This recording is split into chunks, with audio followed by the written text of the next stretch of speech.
파리 올림픽이 한창 진행 중에 있습니다.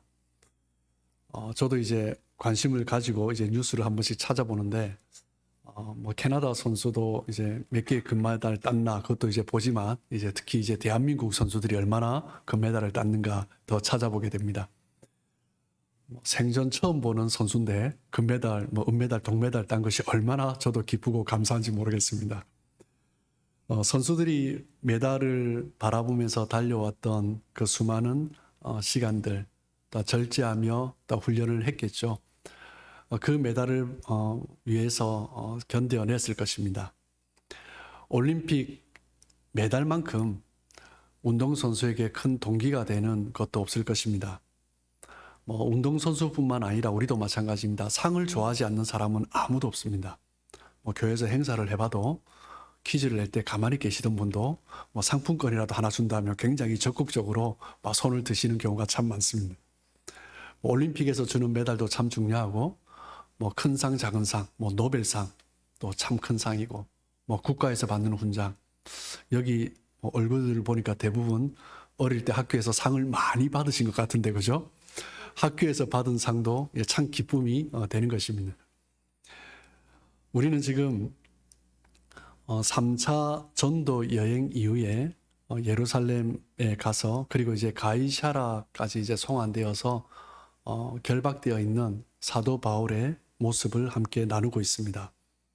사도 바울의 모습을 보면 지금 결박되어 있는 상태이지만, 바울은 어떤 목적지, 하나님께서 자신에게 주실 그 상을 바라보면서 달려가고 있다라는 것을 우리는 볼 수가 있습니다. 빌립보서 3장 14절 말씀을 보면, 표대를 향하여 그리스도 예수 안에서 하나님이 위에서 부르신 부름의 상을 위하여 달려가노라.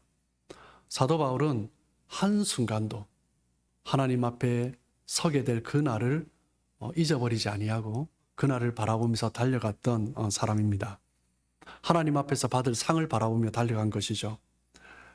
사력을 다해서 연습한 이후에, 훈련한 이후에 올림픽에 출전했을 때 운동선수들은 대부분 그 한순간 그 영광을 바라보며 가는 것입니다.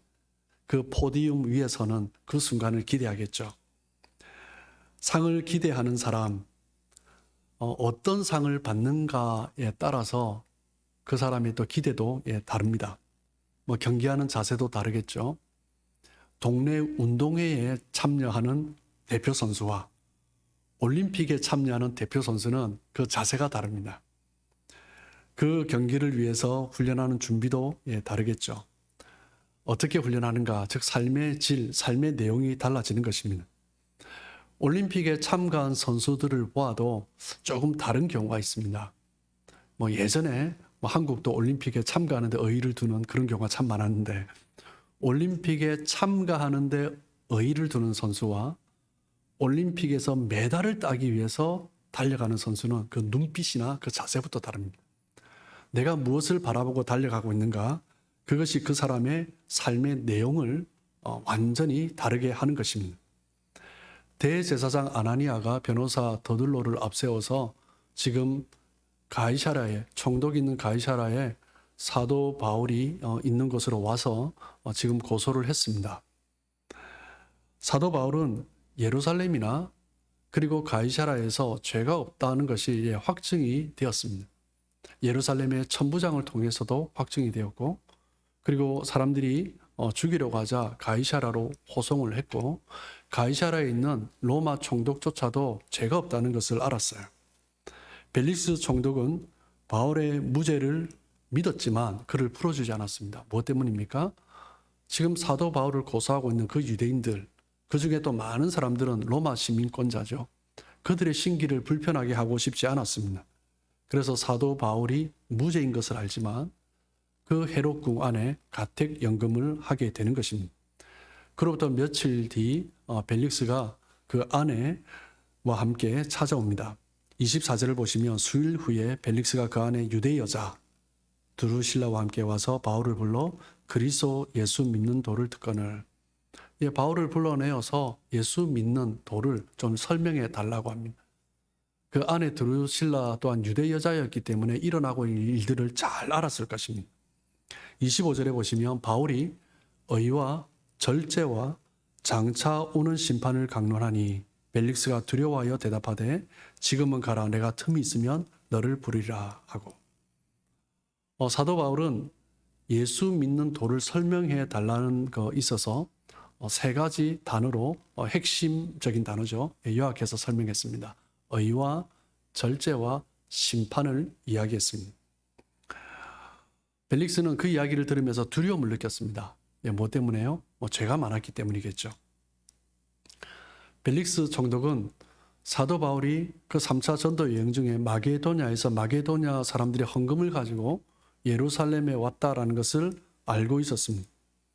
그렇기 때문에 뇌물을 기대하는 마음도 있었죠. 그래서 복음을 듣지만 그 목적은 복음이 아니었습니다. 끝내 벨릭스는 복음을 받아들이지 않았습니다. 사도 바울과 함께 있은 지 약 2년 이후에 벨릭스는 로마의 소환을 받죠. 로마로 소환되고 그 이후에 후임으로 베스도가 총독으로 부임하게 되었습니다. 이스라엘의 총독 관저가 있는 헤롯궁이 있는 가이사라에는 7집사 중에 한 사람이죠. 빌립이 예전부터 와서 전도를 했던 것입니다. 빌립의 세 딸들 또한 예언자라고 불릴 만큼 하나님의 말씀을 잘 전하는 선포하는 그런 사람들이었습니다. 그곳에는 이미 교회가 형성되어 있었습니다. 주님을 믿는 사람도 있었고 성도들이 함께 모여 예배하고 있었습니다. 벨릭스는 총독이기 때문에 그 가이사랴 지역에 어떤 일이 일어나고 있는가 미리 이미 파악을 하고 있었을 것입니다. 그래서 그리스도인들이 어떤 사람인가, 그리고 자기 아내가 유대 여자이기 때문에 그 관계 속에서 일어나는 일들을 어느 정도 충분히 알고 있었다라고 짐작할 수 있습니다. 벨릭스가 볼 때 사도 바울은 죄가 없었습니다. 그리고 바울은 로마 시민이었습니다. 그렇기 때문에 당연히 석방시켜주는 게 맞죠. 그런데 벨릭스는 그 자리에서 사도 바울의 무죄를 선고하지 않고 그 선고를 연기를 했습니다. 그러면서 연기를 하면서 사도 바울에게 헤롯궁 안에 가택연금을 하는데, 하지만 제한된 조건으로 자유는 주되 가택연금 상태였습니다. 지난주 말씀드렸지만 이 상황을 보면 사도 바울은 정말 억울합니다. 죄가 없는데 갇혀 있으니까 얼마나 답답하고 억울하겠습니까? 하나님께 원망하는 마음이 들 수도 있습니다. 하지만 큰 그림을 보면, 가까이에서 보면 억울할 수 있지만 큰 그림을 보면 또 다르게 볼 수가 있습니다. 어떻게 보면 지금 사도 바울이 벨릭스에 의해서 헤롯궁에 갇혀 있지만 그것이 감금이 아니라 보호로 볼 수 있습니다. 왜냐하면 여러분 우리가 앞서 23장에서 봐서 알 수 있지만 사도 바울이 예루살렘에 왔을 때 사도 바울을 죽이기 위해서 결성된 사람들이 있었습니다. 암살단이죠. 그 40여 명의 사람들이 사도 바울을 죽이기 위해서는 그 사도 바울을 죽이기 전에는 내가 먹지도 마시지도 않겠다라고 결단한 사람들이 40명이나 있었습니다. 그런데 벨릭스가 사도 바울을 연금을 시켰는데 감옥에, 그냥 지하 감옥에 쳐넣은 것이 아니라 자유를 주었어요. 그리고 사도 바울을 백부장에게 명령하기를 로마 군인들과 함께 지키고 보호해 주라라고 했습니다. 그리고 친구들이 와서 돌봐주는 것을 그냥 허용해라라고 했습니다. 이건 완전히 보호해 주는 거죠. 만약 사도 바울이 그때 벨릭스에 의해서 석방이 되었더라면 어떻게 되었겠습니까?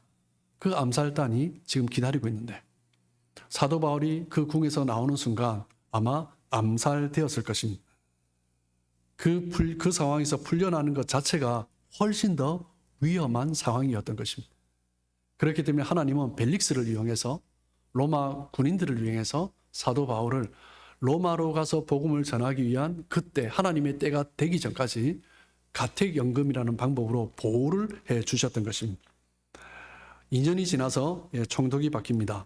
다음 주 구체적으로 더 나누겠지만 25장 3절을 잠시 보시면 베스도의 호의로 바울을 예루살렘으로 옮기기를 청하니 이는 길에 매복하였다가 그를 죽이고자 함이더라. 총독 벨릭스가 벨릭스의 후임으로 부임을 했습니다. 부임한 지 3일 만에 유대 종교 지도자들이 찾아갔어요. 이것은 종교적인 문제니까 예루살렘으로 다시 보내주면 좋겠다. 꿍꿍이가 있는 거죠. 뭡니까? 3절의 말을 하고 있듯이 가는 길에 매복하였다가 죽이려고 했던 것입니다. 그러니까 2년이 지나도 유대 종교 지도자들과 그 암살단들은 바울 죽이기를 포기하지 않았습니다. 기회만 바라보고 있었던 것입니다. 사도 바울이 2년 전에 풀려났다면 정말 위험한 그런 상황을 맞이했을 것입니다. 당시 로마 군인보다 안전하게 지켜줄 수 있는 조직이 없었습니다. 그래서 하나님께서는 로마 군인들을 이용하셔서 사도 바울을 보호해 주신 것입니다. 사도 바울이 가택연금이 되었다는 것은 감금이 되었고 억울한 상황이 아니라 오히려 하나님께서 지키고 보호해 주신 놀라운 섭리였다라는 것을 우리는 볼 수가 있습니다. 우리가 살아가면서 어려움에 처할 때가 있습니다. 왜 이렇게 일이 안 되지? 다른 사람은 잘 되는 것 같은데 나는 왜 이렇게 답답한 상황을 자주 맞이하게 될까? 나는 왜 풀리지 않을까? 길이 막혔다고 불평하고 원망하는 경우가 있습니다. 그때 우리가 생각해 볼 것은 이 모든 일이 하나님의 섭리 안에 있지는 않을까? 지금 이 시간이 오히려 하나님께서 보호해 주시고 나를 지켜주시는 시간은 아닐까? 이 시간들을 통해서 하나님께서 최선을 이루기 위해서 지금 이 시간에 과정이 필요하기 때문에 이것을 허락하시는 것은 아닐까? 우리가 그 문제만 집중해서 바라보는 것이 아니라 하나님께서 사실 최선을 바라보면서 넓게 바라볼 수 있는 그 눈이 필요한 것입니다. 하나님은 하나하나 사건을 가지고 모든 것을 이루어 가시는 분이 아니라 이 사건을 통해서 하나님은 더 큰 좋은 것들을 이루어 가시는 분이십니다. 그렇기 때문에 그리스도인에게 필요한 것은 당장 눈앞에 있는 문제 때문에 이리저리 일희일비하는 그런 사람이 아니라 하나님이 어떻게 큰 일을 선을 이루실까 그것을 바라보는 삶. 그것이 바로 그리스도인의 삶인 것입니다. 그것이 하나님을 믿고 신뢰하는 바로 그리스도인의 모습인 거죠. 그런데 반대로 특별히 주님 뜻대로 살지도 않은데 일이 너무 잘 되는 사람이 있습니다. 비즈니스도 잘 풀리고 돈도 잘 들어오고 자식들 장가 시집도 잘 가고 그러는 것 같습니다. 내가 원하는 대로 잘 됩니다. 특별히 하나님 앞에 구하지 않아도 예배에 잘 참석하지 않고 한 번씩 빠져도 일이 너무 잘 됩니다. 정말 이것이 나에게 좋은 상황인가? 우리는 돌아볼 수 있어야 합니다. 하나님을 떠났는데 하나님과 점점 멀어지고 있는데 내가 너무 잘 되고 있다면 이것이 혹시 사탄의 계략은 아닌가? 우리는 점검해 보아야 합니다. 아담과 하와 때부터 사탄은 항상 우리를 유혹했습니다. 우리가 원하는 것을 가지게 만들었습니다. 우리가 원하는 것을 가지면 우리는 잘 될 줄 알아요. 그런데 그것은 결국 사탄이 원하는 멸망의 길로 이끌어가는 것입니다. 벨릭스가 이때 사도 바울을 석방하지 아니하고 가두어 두었습니다. 그것에는 크게 두 가지 이유가 있습니다. 첫 번째 이유는 말씀드렸듯이 혹시 뇌물을 받을까 하는 그런 마음이었습니다. 두 번째 이유는 사도 바울에게 무죄를 선고했을 때 오랫동안 자신에게 뇌물을 바쳐왔던 사람들의 마음을 불편하게 만들어서 그들로부터 뇌물을 받지 못하게 되지는 않을까. 그리고 오히려 그들로부터 반발을 사서 나의 정치적인 입지가 줄어들지는 않을까라는 그런 생각을 한 거죠.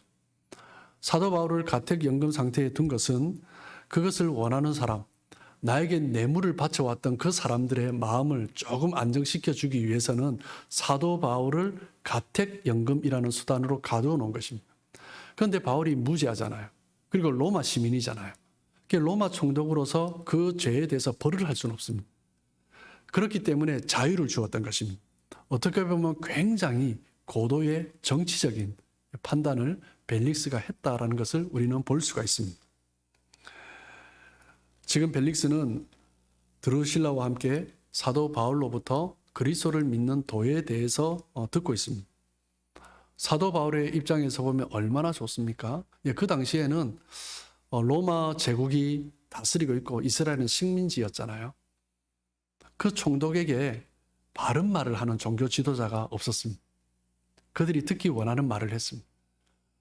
사도 바울도 벨릭스가 듣기를 원하는 복음을 완전히 왜곡하지는 않고 조금 듣기 좋은 말들만 좀 골라서 듣게 하고, 그런 다음에 마게도냐 사람들이 준 그 헌금을 가지고 또 자신의 사역을 위해서 후원한다라고 하면서 했더라면 풀려날 수도 있지 않았을까라는 생각을 우리는 해볼 수 있습니다. 그런데 바울은 전혀 그러지 않았습니다. 그럴 마음도 없었습니다. 그리고 그리스도에 대한 믿음을 이야기를 하는데 어떻게 이야기하냐면, 우리 나누었듯이 24장 25절을 다시 보시면 의와 절제와 장차오는 심판에 대해서 설교를 했습니다. 예수 그리스도를 믿는 믿음의 도를 세 가지로 정의했습니다. 벨릭스는 그 당시에 억압하는 사람이었고, 그리고 많은 사람도 뇌물을 즐겨받는 그런 사람이었습니다. 의라는 것은, 정의라는 것은 벨릭스와 굉장히 거리가 먼 것이었습니다. 사도 바울이 말하는 의는 무엇입니까? 하나님과의 관계를 말을 하는 거죠. 벨릭스는 그것과 전혀 거리가 먼 사람이었습니다. 절제는 무엇입니까? 하지 말아야 할 것을 내 삶 가운데 제거해 가는 것입니다. 그런데 벨릭스는 사람들로부터 뇌물을 즐겨받고요. 그리고 그 아내 드루실라 또한 다른 사람의 아내를 빼앗아 온 것입니다. 내가 원하는 것은 다 취해요. 절제하지 않는 사람이었습니다. 절제라는 말은 너무나 불편한 말이었습니다. 세 번째, 심판을 말을 하고 있습니다. 심판은 하나님의 자녀들에게는 영원한 상을 주는 그 순간이지만, 하나님의 자녀가 아닌 자에게는 영원한 멸망이 선포되는 자리입니다. 벨릭스는 너무나 듣기 불편한 말이었습니다. 사도 바울이 의와 절제에 대해서 말을 할 때 자기의 부도덕함을 지적하는 것 같았습니다. 심판에 대해서 말을 할 때는 더구나 말을 할 것이 없죠. 멸망될 것이다 라는 거예요. 24장 25절을 다시 한번 보시면 벨릭스가 두려워해요. 의와 절제와 심판에 대해서 사도 바울이 강론을 하니 벨릭스 마음 가운데 두려움이 일어났습니다. 자신의 삶을 보면 너무나 거리가 멀거든요. 멸망을 당할 수밖에 없는 존재가 자기라는 것을 보게 된 것입니다. 그런데 사도 바울에게 어떻게 합니까? 대답하되 지금은 가라. 내가 틈이 있으면 너를 부르리라. 이 의미는 무엇입니까? 내가 너무 두려우니 가 있어라. 내가 하나님 앞에 회개하겠다. 그 의미입니까? 아니죠. 듣고 싶지 않다는 거예요. 내가 좀 마음을 가라앉히고 그때 내가 다시 부르겠다라는 거예요. 두려우면 회개해야 하는데 벨릭스는 그냥 그럴 마음이 전혀 없었습니다. 그럴 마음이 전혀 없었다는 것을 그 다음 절 26절에 보면 알 수가 있습니다. 26절을 보시면 동시에 또 바울에게서 돈을 받을까 바라는 거로 더 자주 불러 같이 이야기하더라. 내 마음 가운데 두려움이 있지만 그 두려움보다 벨릭스의 마음 가운데 더 크게 자리 잡는 게 뭐예요? 돈에 대한 욕심이었습니다. 놓지를 못했습니다. 사람들 내면에 자기 생각이 꽉 차 있는 사람이 있습니다. 그럴 때는요, 옆에서 무슨 이야기를 해도 들리지가 않습니다. 사람 마음에 어떤 것에 대한 욕심이 가득하면 옆에서 아무리 이야기를 해도 듣지를 않습니다. 이것을 확증 편향이라고 하죠. confirmation bias라고 합니다. 그냥 내가 딱 정해놓은 거죠. 그 편견에 딱 사로잡혀 있는 것입니다. 벨릭스에게는 자신의 정치적인 위치와 돈에 대한 욕심이 내면에 꽉 차 있는 것입니다. 아무리 좋은 말씀을 들어도 그때 잠시 어떡하지? 라는 마음을 들지만 내면에 들어가지가 않습니다. 내 내면에 너무나 강력한 것이 자리 잡고 있기 때문에 사도 바울을 또 불러서 이야기했습니다. 혹시 돈을 받을까? 그때 바울이 불렀을 때 또 무슨 이야기를 했겠습니까? 의와 절제와 심판에 대해서 이야기했겠죠. 오늘 우리 성경은 의와 절제, 심판 이렇게 심플하게 강론했다라고 기록이 되어 있지만 부르고 이야기했을 때 사도 바울이 얼마나 자세하게 이야기했겠습니까? 그럼에도 불구하고 벨릭스는 들을 마음이 없었습니다. 어떻게 이 사람으로부터 돈을 받아낼까? 어떻게 뇌물을 받을 수 있을까? 그 마음뿐이었습니다. 바울에게서 전혀 뇌물을 바칠 기미가 보이지 않자 그냥 2년 동안 방치해 둔 것입니다. 27절을 보시면 이태가 지난 후 2년이 지난 후 보르기오 베스도가 벨릭스의 소임을 이어받으니 벨릭스가 유대인의 마음을 얻고자 하여 바울을 구류하여 두니라. 2년이 지나서 벨릭스가 로마 황제 네로에 의해서 소환을 받게 되었습니다. 그 당시 그 안에 조금 갈등이 일어났어요. 헬라 출신 로마 사람들이죠. 로마 사람들과 그리고 유대인에게 있어서 어떤 로마 시민권자들이 있죠. 그 사람들을 중심으로 해서 어떤 기득권 싸움이 있었습니다. 주도권 장악을 하기 위한 싸움이 있었습니다. 유대인들은 이스라엘 땅이니까 자기 그 안에서 자기 주도권을 가지려고 하죠. 헬라인들은 로마 제국이니까 자기들이 더 많은 힘을 가지려고 합니다. 그 가운데 갈등이 있었습니다. 그때 벨릭스가 당연히 헬라 사람들, 로마 시민들을 더 보호해 주었습니다. 그런데 보호를 해주는데 로마 군인까지 동원해서 유대인들을 죽이기까지 했습니다. 그러니까 너무 어떻게 보면 자기의 권한을 너무 사용한 거죠. 그렇기 때문에 유대인들이 엄청나게 분노했고 그래서 네로 황제에게 탄원서를 올렸습니다. 그것을 본 네로 황제는 벨릭스를 소환을 시킨 거죠. 로마 총독이 그 지역에서 문제를 일으키거나 그 지역에 일어난 문제를 제대로 처리하지 못하면 소환을 받게 됩니다. 소환을 받으면 다른 곳으로 발령되는 것이 아니라 그 정치적인 생명이 끝나는 것입니다. 벨릭스는 그렇게 정치적인 생명이 끝났습니다. 요세푸스의 기록에 의하면 벨릭스는 그 아내 드루실라와 함께 아이를 낳았는데 아그리빠라는 아들을 낳았습니다. 그런 이후에 이제 많은 돈은 있었겠죠. 뇌물을 많이 받았기 때문에 그 돈을 가지고 그 당시 문화적으로도 찬란하고 휴양지였던 폼페이로 이주를 했습니다. 그러다가 얼마 되지 않아 폼페이의 화산이 터졌고 더 이상 벨릭스는 찾아볼 수가 없었습니다. 그렇게 끔찍하게 생을 마감한 거죠. 벨릭스의 모습을 보면서 성경에 또 다른 인물이 저는 오버랩되었습니다. 빌라도입니다. 빌라도는 유대인들이 예수님을 데리고 왔을 때 죄가 없다는 것을 알았습니다. 마침 그때가 유대 명절이었죠. 유월절이었습니다. 그때 전통을 따라서 죄인 중에 한 사람을 풀어주는 그런 관례가 있었습니다. 그래서 빌라도는 죄가 없으니까 풀어줄 수 있다고 생각한 거죠. 그런데 군중들은 누구를 외쳤습니까? 바라바를 풀어달라고 한 거예요. 바라바는 누굽니까? 폭동을 일으킨 사람입니다. 로마 군인까지 죽인 사람이에요. 그 사람을 풀어달라고 하는 거죠. 워낙 유대 군중들이 크게 소동을 일으키니까 더 이상 어떻게 할 수 없으니까 빌라도는 바라바를 풀어주고 예수님을 십자가에 내어주는 철저하게 정치적인 판단을 한 거죠. 빌라도도 몇 년이 안 되어서 황제에 의해서 소환을 받게 됩니다. 그 빌라도는 자살로 생을 마감했는데 설에 의하면 소환을 받은 이후에 너무 힘들어서 스스로 자살했다라는 설이 있고 또 하나는 황제가 자살을 명령했다라는 설도 있습니다. 어쨌든 간에 빌라도는 소환을 받은 이후에 그렇게 끔찍하게 비참하게 생을 마쳤던 것입니다. 무죄한 바울을 가두어둔 벨릭스, 무죄한 예수님을 십자가에 내어준 빌라도, 그들은 철저하게 자기 이익을 따라서 정치적 판단을 하면서 살았습니다. 그런데 그들의 끝은 너무나 안타깝고 비참한 그런 죽음이었습니다. 여러분, 만약 빌라도가 예수님의 말씀을 들었을 때 회개하고 예수님을 믿었다면, 만약 벨릭스가 사도 바울의 그 메시지를 들었을 때 회개하고 예수님을 믿었다면 그렇게 비참하게 생을 마감하지는 않았을 것입니다. 자기 욕심에 사로잡혀 있던 벨릭스와 빌라도는 그 비참한 죽음과 함께 그 심판의 자리, 영원한 형벌의 자리에 서게 된 것입니다.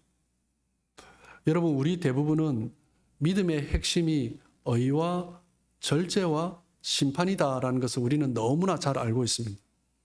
하나님의 그 은혜로 말미암아 우리는 의롭다함을 입었습니다. 의롭다함을 입은 하나님의 자녀가 되었기 때문에 우리는 하나님 앞에 설 그날까지, 그날을 바라보면서 우리는 믿음으로 하나님께서 우리에게 부르신 그 사명, 소명을 따라서 절제하며 살아가는 것입니다. 그리고 마지막 심판대 앞에 섰을 때 하나님께서 주실 그 영광을 바라보면서 살아가는 거죠.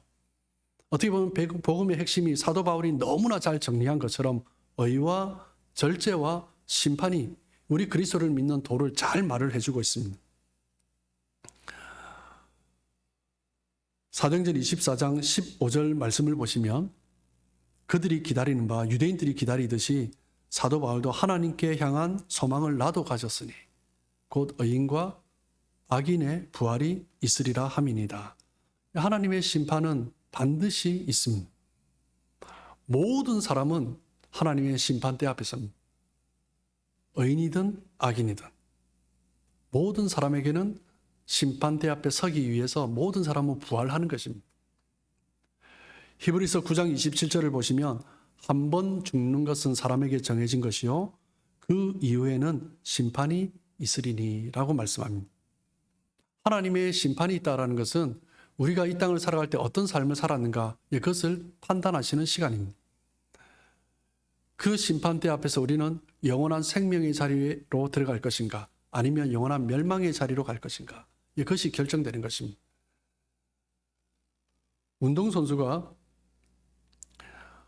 올림픽 대표로 선발된 이후에 그 삶이 그 이전과는 정말 비교할 수 없을 것입니다. 올림픽 경기에 참가할 그날을 바라보면서 얼마나 절제하고 훈련하면서 살아가겠습니까? 그리고 마지막 올림픽 그 포디움에 설 그때를 상상해 보면서 훈련하고 절제하고 참고 견뎌내지 않겠습니까?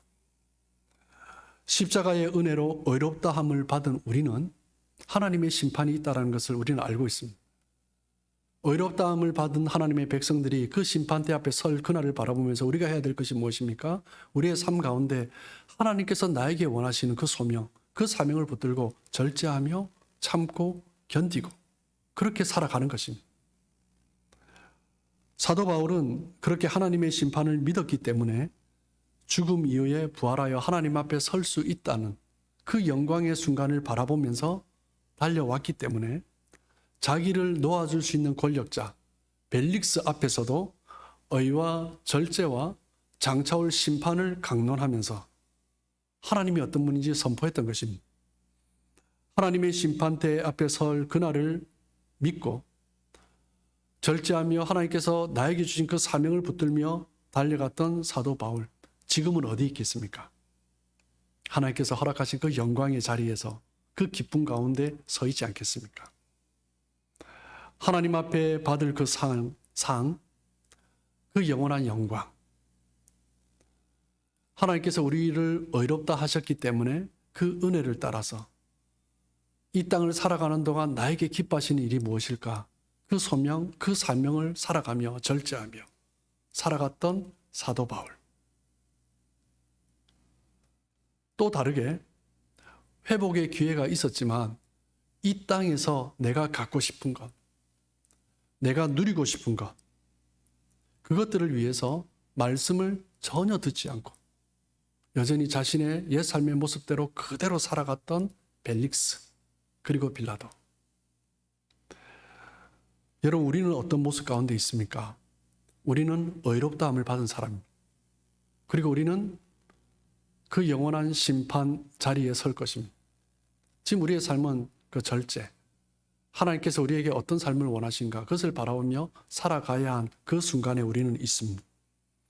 그렇기 때문에 지금 당장 우리의 삶 가운데 어떤 어려움이 있다 할지라도 우리는 하나님의 은혜로 의롭다 하심을 받았기 때문에 이 순간이 하나님께서 나에게 기뻐하시는 일을 이루기 위한 과정이라는 믿음 확신이 있기 때문에 우리는 절제하고 인내하고 그렇게 살아가는 것입니다. 그리고 결국 우리는 하나님 앞에서 그 영광의 날을 맞이하게 될 것입니다. 그것을 믿음으로 바라보며 우리 이 땅에서 삶을 더욱더 감사함으로 기쁨으로 아름답게 살아가시는 우리 성도님들 되시길 주님의 이름으로 축복합니다.